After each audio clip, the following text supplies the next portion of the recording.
بسم اللہ الرحمن الرحیم. ناظرین السلام علیکم. میں ہوں آپ کا میزبان صابر شاکر. 6 فروری اور جمعۃ المبارک کا دن. تازہ ترین خبریں، اطلاعات اور تبصرے پاکستان کے حالات و واقعات اور سیاسی صورتحال کا لیتے ہیں جائزہ. ہمارے ناجائز سول اور عسکری حکمران 4.25 سالوں میں مکمل طور پر ہو چکے ہیں ناکام.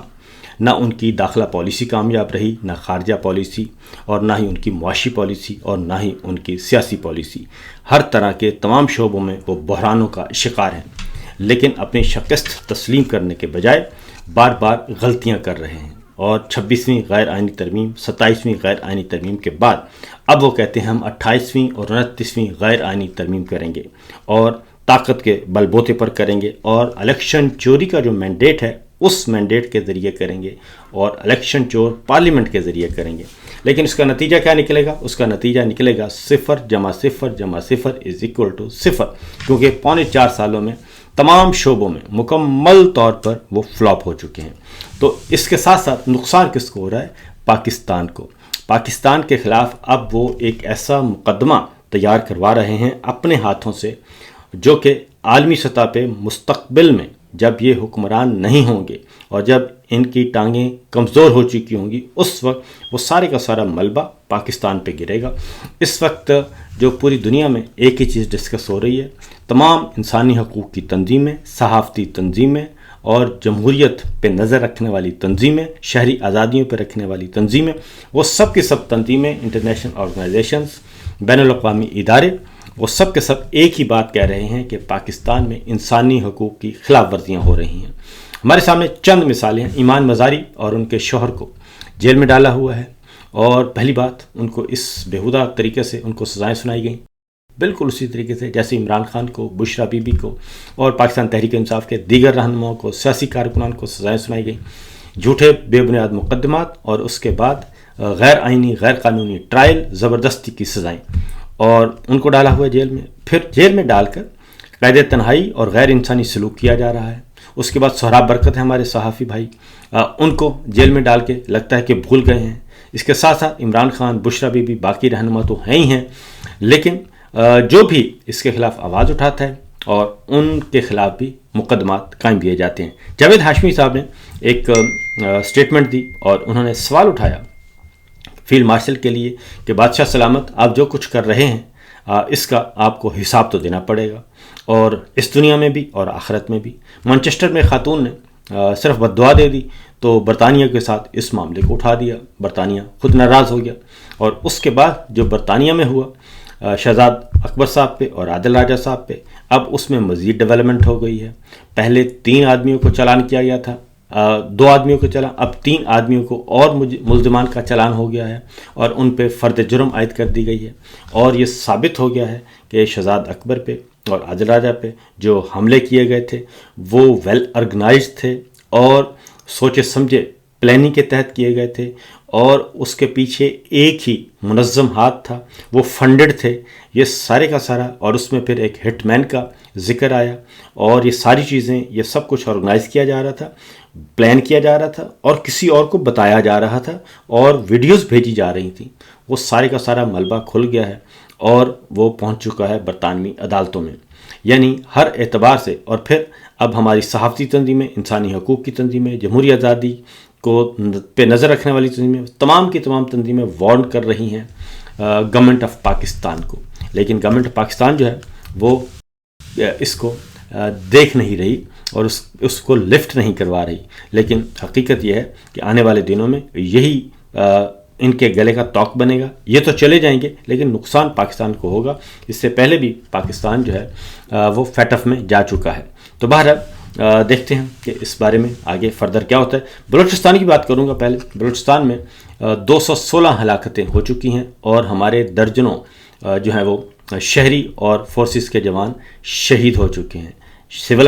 سول لوگ بھی شہید ہوئے ہیں اور ہمارے فورسز کے جوان بھی شہید ہوئے ہیں، جبکہ 216 عسکریت پسند، شدت پسند دہشت گرد ہلاک ہو چکے ہیں.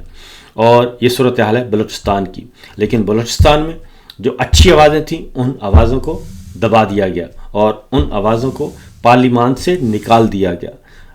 صوبائی اور قومی دونوں سطح سے نکال دیا گیا. اور اس میں سے ایک آواز قاسم خان سوری بھی ہیں، اور وہ اس وقت واشنگٹن میں امریکہ میں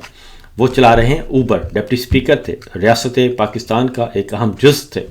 اور وہ اوبر چلا رہے ہیں، اور یہ سٹوری اس وقت انٹرنیشنل بن چکی ہے، اور وہ کیوں چلا رہے ہیں، انٹرنیشنل میڈیا جو ہے وہ اس کو کور کر رہا ہے،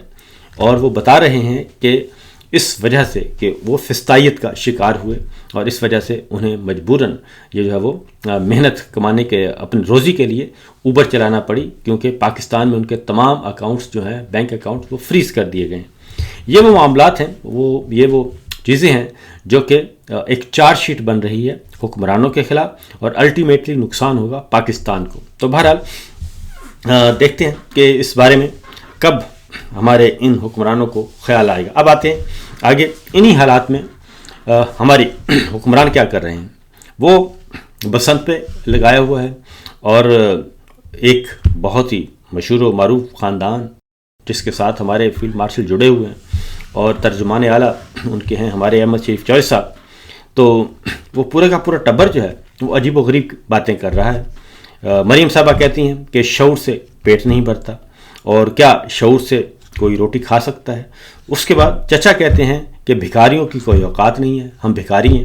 اور اس کے بعد وزیر دفاع ان کے کہتے ہیں کہ ہم امریکہ کو انکار نہیں کر سکتے، اگر انہوں نے انکار کیا تو وہ ہمارا وینٹیلیٹر نکال لیں گے۔ اور اس کے بعد ان کے والد محترم نواز شریف صاحب کہتے ہیں کہ اگر ہمارے اثاثے جو ہیں وہ ہمارے اثاثے زیادہ ہیں جو ظاہر کیے گئے ہیں تو اس سے آپ کو کیا ہے۔ حمزہ شہباز کہتے ہیں کہ کرپشن تو بچوں ہوتی ہے۔ یہ ایسا آپ کا خاندان جو ہے وہ مسلط کر دیا گیا ہے، اور اس خاندان کے ذریعے ہمارے عسکری حکمران جو ہیں فرد واحد بادشاہ سلامت، وہ یہ سمجھتے ہیں کہ شاید اس کے ذریعے سے پاکستان میں کوئی بہتری آ جائے گی، تو پاکستان میں اس ذریعے سے بہتری نہیں آنے والی۔ ہاں البتہ بسنت پہ لگا دیا گیا ہے، اور بسنت پہ ہماری فارم 47 کی وزیر اعلیٰ جو ہیں وہ لیکچر دے رہی ہیں باقاعدہ طور پہ، ٹک ٹاک ان کا بہت زیادہ سرگرم عمل ہے، کئی کیمروں کے ذریعے شوٹ ہو رہا ہے اور شوٹنگ ہو رہی ہے جی، اور اس میں وہ بتا رہی ہیں کہ گڈے کا سائز بتا رہی ہیں، پتنگ کا سائز کیا ہونا چاہیے، اور ڈور کے بارے میں مانجا کیسے لگایا جاتا ہے، یہ سب کچھ کر رہی ہیں، اور صرف لاہور میں، پورے پنجاب میں کہیں اور نہیں، صرف لاہور میں، کیونکہ ان کی پالیٹکس لاہور سے شروع ہوتی ہے، لاہور پہ ہی ختم ہوتی ہے، اور باقی سارا پنجاب جو ہے پسماندہ علاقے ان کے لیے کوئی اہمیت نہیں رکھتے۔ اور جب یہی بسنت عمران خان صاحب کے زمانے میں اناؤنس ہوا، بزدار صاحب کے زمانے میں، تو پاکستان پیپلز پارٹی اور مسلم لیگ نواز دونوں نے مل کر پنجاب اسمبلی میں بسنت کے خلاف باقاعدہ طور پہ قرارداد پیش کی تھی، اور اس پہ پابندی لگوانے کے لیے کہ جناب یہ درست نہیں ہو رہا۔ اور اب جو ڈور ہے، پہلے کہا گیا کہ جناب خطرناک ڈور نہیں ہوگی، اب مریم صاحبہ کہہ رہی تھی ڈور خطرناک ہوگی لیکن گلے کٹیں گے، تو کوئی بات نہیں، ہم نے بہت سی اسپیشل ڈاکٹرز گلے کٹنے والے وہ بلوا لیے ہیں، تو آپ نے جیسے جیسے آپ کے گلے کٹتے جائیں تو آپ نے فوراً انہی ڈاکٹرز کے پاس پہنچ جانا ہے، اور آپ کو دی جائے گی، آپ کے گلے جوڑے جائیں گے۔ تو یہ ایک انتہائی مذاق کیا جا رہا ہے، کیونکہ شعور سے وہ کہتے ہیں کہ پیٹ نہیں بھرتا، اور دیکھتے ہیں کہ کون سا شعور ہے کہ جس کی وجہ سے یہ سارا کچھ ہو رہا ہے۔ ان حالات میں بلوچستان میں آگ لگی ہوئی ہے، خیبر پختونخوا میں امن و امان کی صورتحال، ہماری سرحدیں غیر محفوظ ہیں، لیکن ہم سب جو ہیں وہ اس وقت قوم کو اس طرف لگا رہے ہیں کہ شاید ہم گڈے گڈیاں دے دیں گے ان کے ہاتھ میں، پتنگ دے دیں گے، ڈور دے دیں گے، تو قوم ہو سکتا ہے نوجوان نسل تھوڑی دیر کے لیے بے وقوف بن جائے، تو ایسا ہونا نہیں ہے، کیونکہ نوجوان نسل نے اس سے پہلے ہی آوازیں اٹھانا شروع کر دی ہیں۔ اب آتے ہیں بڑی خبر کی طرف، وہ جناب تحریک تحفظ آئین پاکستان اور پاکستان تحریک انصاف 8 فروری کی طرف بڑھ رہے ہیں، اور 8 فروری کے بارے میں آپ کو میں نے بتایا تھا کہ ایک ڈس انفارمیشن سیل قائم کیا گیا تھا کہ اختلافات کی خبریں پھیلائی جائیں،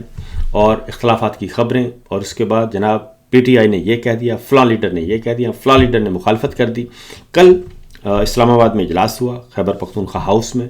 اس میں پاکستان تحریک انصاف، سنی اتحاد کونسل، مجلس وحدت المسلمین، پختونخوا ملی عوام پارٹی سمیت تمام اپوزیشن جماعتوں نے شرکت کی ہے۔ اس میں پارلیمنٹیرینز بھی تھے، سینیٹر بھی تھے، سب کے سب اس میں شامل ہوئے، اور پارٹی رہنما جس میں متفقہ طور پر leader of opposition Mahmood Khan Achakzai sahib, leader of opposition Raja Nasir Abbas sahib, وزیر اعلیٰ خیبر پختونخوا، پاکستان تحریک انصاف کی دیگر لیڈرشپ سب کے سب موجود تھے، اور اس میں متفقہ طور پر یہ فیصلہ ہوا کہ 8 فروری کو مکمل طور پر پہیہ جام ہوگا، شٹر ڈاؤن ہوگا، اور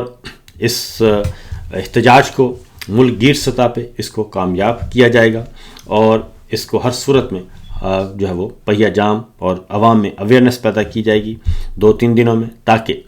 مکمل طور پہ ہڑتال ہو سکے، کوئی بھی شہری اپنے گھروں سے باہر نہ نکلے، اپنا سائیکل، گاڑی، موٹر سائیکل، رکشہ، ٹریکٹر، ٹرالی کوئی نہ چلائے، سڑکیں سنسان ہونی چاہیے اور بازار بند ہونے چاہیے۔ یہ ایک پرامن احتجاج اس کے لیے متفقہ طور پر طے پا گیا،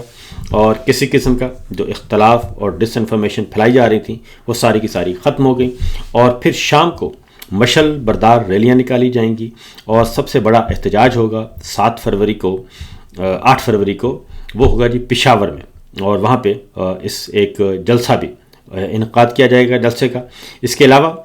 جو وہاں پہ مطالبات کیے گئے کہ سپریم کورٹ کے سامنے دوبارہ یادداشت پیش کی جائے گی عمران خان صاحب کے حوالے سے، بشرا بی بی کے حوالے سے خاص طور پہ، اور عمران خان صاحب کی جو صحت خراب ہو رہی ہے اس کے حوالے سے۔ وادی تیرا سے جبری انخلا کو مسترد کر دیا گیا، اور وادی تیرا کے رہائشیوں کی بحالی کا فوری مطالبہ کیا گیا، اور اسد کیسر صاحب نے یہ سارے معاملات پڑھ کر سنائے۔ اس کے ساتھ ساتھ جی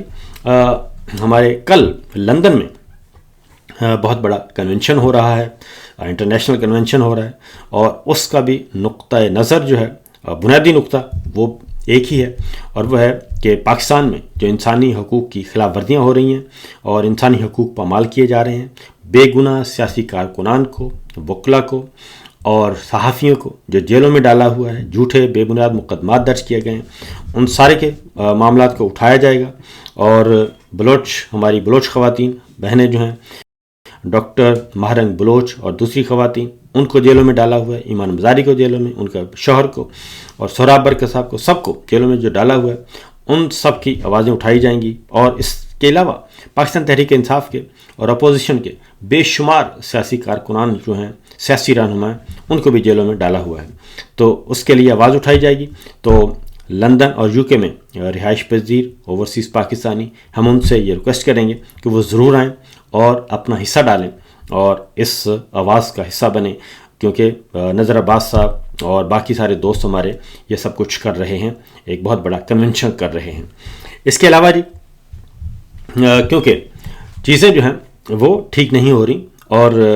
اسی طریقے سے جب تک یہ معاملات نہیں اٹھائے جائیں گے